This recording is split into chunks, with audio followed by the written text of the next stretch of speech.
एक ही मकसद है यहाँ पे। हमने इंतहाई सोच विचार के बाद हमने इस प्रेस कॉन्फ्रेंस को बुलाया है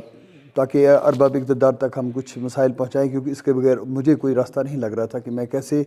जो लोगों की मुश्किलात को देख रहा हूँ, जो लोगों की परेशानियाँ को देख रहा हूँ, तो उसमें मुझे नहीं लग रहा था कि इस प्रेस कॉन्फ्रेंस के बजाय और कोई रास्ता था जिसमें हम जल्द अज जल्द आवाम की तकालीफ को दूर कर सकें। आज की प्रेस कॉन्फ्रेंस का मकसद है, जैसे काकी साहब ने कहा, कि बहुत काफ़ी मुश्किलात मसाइल हैं जिनको रिड्रेस करने की ज़रूरत है। लेकिन इस वक्त सबसे अहम मसला जो हमें यहाँ पे दरपेश है वो पीडीडी के ताल्लुक से है। आप ये समझते हैं, आप जानते हैं इसको कि और गवर्नर साहब जो हमारे मलिक साहब थे, उनकी एडमिनिस्ट्रेशन ने, I think this was a hasty step, उन्होंने ये जो पीडीडी डिपार्टमेंट है इसको कन्वर्ट किया था कॉरपोरेशन में। तो उसके बाद क्या हुआ कि चूँकि अभी कॉरपोरेशन कम्प्लीटली फंक्शन नहीं है, उसकी टोटल फॉर्मेलिटीज़ अभी पूरी नहीं हुई है, अभी उनका बोर्ड ऑफ डायरेक्टर्स अपॉइंट नहीं हुआ है, तो they converted this PDD into corporation. और फिर कॉरपोरेशन के पास अभी फंड्स अवेलेबल नहीं हैं, उनका वो जो तरीक़ाकार है वो अभी पूरी तरह वज़ा नहीं हुआ है। तो उसका नतीजा ये हुआ कि ये जो शदीद बर्फ़बारी हुई हमारे ज़िला पुंछ में, तो दूर दराज इलाकों में जो ट्रांसफार्मर जलते रहे, तो उनके रिपेयर का कोई भी बंदोबस्त यहाँ पे नहीं है। मैं ये क्लियर करना चाहता हूँ एक बात कि हमारी ज़िला इंतज़ामिया जो है वो हतल मकदूर जितना उनके बस में है, चाहे डी साहब एसएसपी या एक्सीएन पीडीडी या उनका जो भी स्टाफ है, उनके जो लाइनमैन हैं, जो इंजीनियर्स हैं,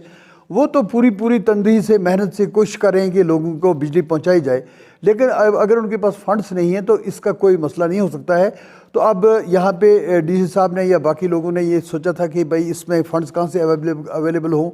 कम से कम 50 ट्रांसफार्मर से ज़्यादा जले हुए हैं, लोगों को इसी वक्त सर्दी में बिजली की ज़रूरत थी, तो वो इससे महरूम हो चुके हैं। तो इन्होंने कोई फंड्स अवेलेबल करवाए थे और ट्रांसफ़र किए थे कॉर्पोरेशन को, but I think MD is not in a position to deliver, इसलिए कि अभी उनके पास बोर्ड ऑफ डायरेक्टर ही नहीं है। आज का सबसे बड़ा मकसद हमारा ये है कि हम लेफ्टिनेंट गवर्नर साहब को ये रिक्वेस्ट करें कि जब तक कि आप कॉरपोरेशन को कम्प्लीटली फंक्शनल नहीं बनाते हैं, तब तक कम से कम 31 मार्च 2020 तक इस पीडीडी डिपार्टमेंट को चलने दें, ताकि आज के इस बड़े तूफ़ानी दौर में जिसमें बारिश की वजह से लोगों का बड़ा बुरा हाल है, तो उनके कम से कम ट्रांसफार्मर्स को ठीक किया जा सके, उनके लिए फ़ंड्स दस्तयाब करवाएं। और वो बेहतरीन तरीका यही होगा कि 2-3 महीने की अभी मोहलत दें और लेट द पीडीडी फंक्शन 31 मार्च तक। तब तक आपकी कॉर्पोरेशन भी वो फंक्शनल हो जाएगी या उसकी जो फॉर्मेलिटीज़ हैं वो पूरी हो जाएंगी, तो उसके बाद 31 मार्च के बाद वो शुरू कर देगा। मेरी सबसे ज़्यादा यही गुजारिश थी लेफ्टिनेंट गवर्नर साहब से कि वो इस पर एक नज़रसानी करें और इन लोगों के मसाइल कैसे हल हों उसको वो देखें। और दूसरी बात ये थी कि जैसे आपने भी सुना, मैंने भी सुना, जब गवर्नर मलिक साहब यहाँ पे थे तो उन्होंने भी तज़किरा किया था कि लामिसाल तरक्की का दौर शुरू हो गया जम्मू कश्मीर में। और उसके बाद हमारे प्रधानमंत्री जी ने भी दिल्ली से ये स्पीच में कहा था कि हम इसलिए इसको यूटी बनाना चाहते हैं या गवर्नर रूल लगा दिया ताकि रात दिन तरक्की हो। तो मैं ज़िला पुंछ का ताल्लुक जहाँ तक है, तो मैं अपनी कंस्टिट्यूंसी के ताल्लुक से बात करूँगा कि बदकिस्मती की बात है कि 18 मई 2018 को जब यहाँ गवर्नर रूल लगा था, गवर्नमेंट जो अवामी गवर्नमेंट थी उससे गवर्नमेंट ले ली गई थी, तो उसके बाद जो हमारे तरक्याती प्रोजेक्ट थे बड़ी मेहनत से जिनको मंजूर करवाया गया था, बड़ी तगदो के साथ, जिसमें आप खाकी साहब ने भी कहा कि जैसे हमारा मंदिर मंडी जो है उसका एक ब्रिज था, उसको सीआरएफ में हमने कम से कम 13 करोड़ रुपए की लागत से वो मंजूरी मिली थी। उसका मकसद ये था कि वहाँ बूढ़ा अमरनाथ मंदिर में आमदोरफ्त बहुत ज़्यादा है, मंडी का बाज़ार इस पोजीशन में नहीं है कि वहाँ 2 गाड़ियाँ गुजर सकें। तो इस पुल को हमारी गवर्नमेंट ने ये फैसला किया था कि अक्टूबर 2018 को इसको फंक्शनल करना था, इस पे से गाड़ियाँ गुजरनी थी। लेकिन ये बदकिस्मती का दौर है कि 1.5 साल हो गया है, जहाँ पे काम था वहीं रुका हुआ है। ये मुझे समझ नहीं आ रही है ये तरक्की का कौन सा दौर है। पॉलिटेक्निकल कॉलेज की बिल्डिंग शुरू हुई तो जहाँ थी वहीं रह गई, उसके बाद इंडोर स्टेडियम था मंडी में, वो वहीं रह गई जहाँ थी। ठीक है, मैं समझता हूँ रोड्स में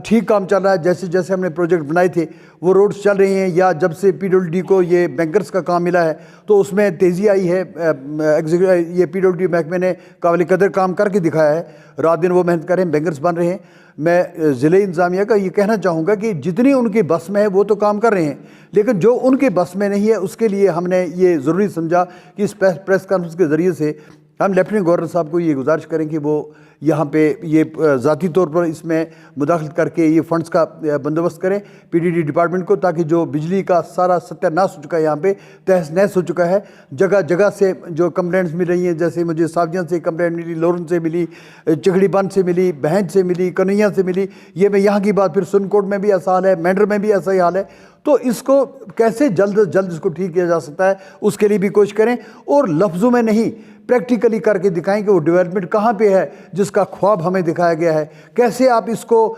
इस रियासत जम्मू कश्मीर को सुनहरी सोने की चिड़िया बनाना चाहते हैं, कैसे यहाँ के बेरोज़गारों को, आपके बुलंदबाग दावे हैं कि उनको बेरोज़गार बनाया जाएगा। हमारे इस वक्त बेरोज़गार की ये हालत है कि यहाँ पे 70 जो एसपीओज़ की पोस्टें थी, उसके लिए 1600 जो पीजी जो लड़के थे, पोस्ट ग्रेजुएट लड़के थे, उन्होंने वो उसमें अपेयर हुए। ये हमारे लिए बड़ा लम्हा फिक्रिया है। और मैं ये कहूँगा स्टेट गवर्नमेंट से, हेडेड बाई लेफ्टिनेंट गवर्नर, और ये सेंट्रल गवर्नमेंट हो, अगर रियासत जम्मू कश्मीर के इस मसले को हल करना चाहते हैं, यहाँ पे अमल लाना चाहते हैं, इसको वाकई जो आप कह रहे हैं सुनहरी सोने की चिड़िया बनाना चाहते हैं, मैं ये कहूँगा कि इस सुनहरी सोने की चिड़िया को पिंजरे में न बंद कीजिए, इसको चिड़िया ही रहने दीजिए, लेकिन आज़ाद घूमने दीजिए। तो हमें वो स्टेट का स्टेटस वापस दे दीजिए हमें। चलिए 370 उसका तो पहले ही कुचुमन निकल चुका था, हमें हिमाचल प्रदेश की तरफ पे 371 यहाँ लागू कीजिए, स्टेट वापस दीजिए। तो और सबसे बड़ी बात है कि बेरोज़गार नौजवानों की तरफ खुसूसी तवज्जो दीजिए। कौन सी बात है, सीआरपी में, बीएसएफ में, paramilitary force, army, police, railway, इसमें तो आप अगर यहाँ अमल लाना चाहते हैं तो फिर रियासत जम्मू कश्मीर के हज़ारों नौजवानों को उसमें एब्जॉर्ब कीजिए, नौजवानों को एतमाद दीजिए, तो यहाँ पे अमन खुद ब खुद आ जाएगा। मैं ये उम्मीद करूँगा जो ये मसाइल हमने रखे हैं इसको बड़ी तंदीही से लिया जाएगा, और यहाँ के ये जो बातें की जाती हैं, बातें कम करके काम पे ज़्यादा तवज्जो दी जाएगी। मैं उम्मीद करता हूँ ये जो हमारा पुल है मंडी का, ये पॉलिटेक्निकल कॉलेज की बिल्डिंग जो है, यहाँ जो रोड्स की जो यहाँ पे कुछ ऐसी जगह हैं जहाँ पे रोड्स बनाई गई थी हमारे वक्त में, उनको मैग्नीमाइज़ किया जाना था, लेकिन फंड्स की पूरी तरह अवेलेबल नहीं है। तो इन चीज़ों की तरफ देखते हुए मैं समझूंगा कि गवर्नमेंट इस तरफ तवज्जो देगी। हमारे इस मीडिया आपकी तवसत से हम जो बात पहुंचाना चाहते हैं। दूसरी बात यह है कि इस वक्त जो दूर दराज इलाके हमारे, चाहे वो लोरन है, चाहे शाहपुर है, चाहे वो गगड़िया सावजियाँ है, तो चाहे सलूनिया है, चाहे फतेहपुर का एरिया है,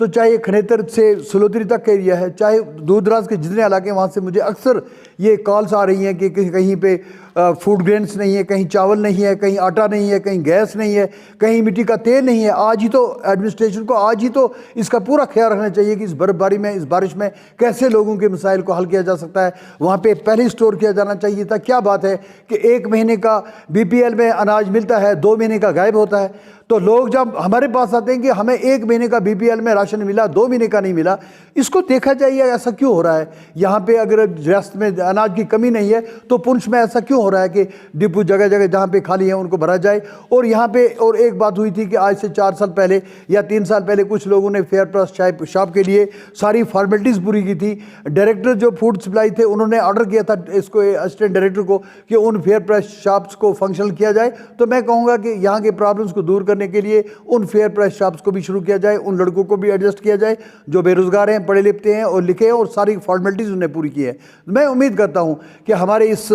आज की इस प्रेस कॉन्फ्रेंस के माध्यम से हमारा एक ही मकसद है इस वक्त, और कुछ नहीं है, सिर्फ यह कि लोगों की तकालीफ को जो हम नहीं बर्दाश्त कर सके इसलिए हमें ये करना पड़ा, उनके मसाइब को, उनके जो बुनियादी हकूक़ है उनको बहाल किया जाए और उन तक वो जो बुनियादी सहूलियात हैं, बिजली के तलक से, पानी के तलक से, या इसके जो अनाज उनको देना है, या हॉस्पिटल्स की हालत को ठीक किया जाए। यहाँ मुझे खुशी है कि हमारे chief medical officer doctor Malik साहब आए हैं, ये बहुत बड़ी खुशी की बात है। अगर इस गवर्नमेंट ने कुछ किया है तो यही किया है कि यहाँ ज़िला पुंछ में अच्छे ऑफिसर्स को तैनात किया है जो पूरी कोशिश करें अच्छा काम करने की। मैं उनको भी मुबारकबाद देता हूँ, और चाहे वो डीसी साहब हों या एसएसपी साहब हों, काबिल कदर काम किया है। जो पीछे जो हालात गुजरे, मैं पहले भी कहता रहा हूँ, जो यहाँ पे वो ट्रायल हुआ था 4 अगस्त के बाद,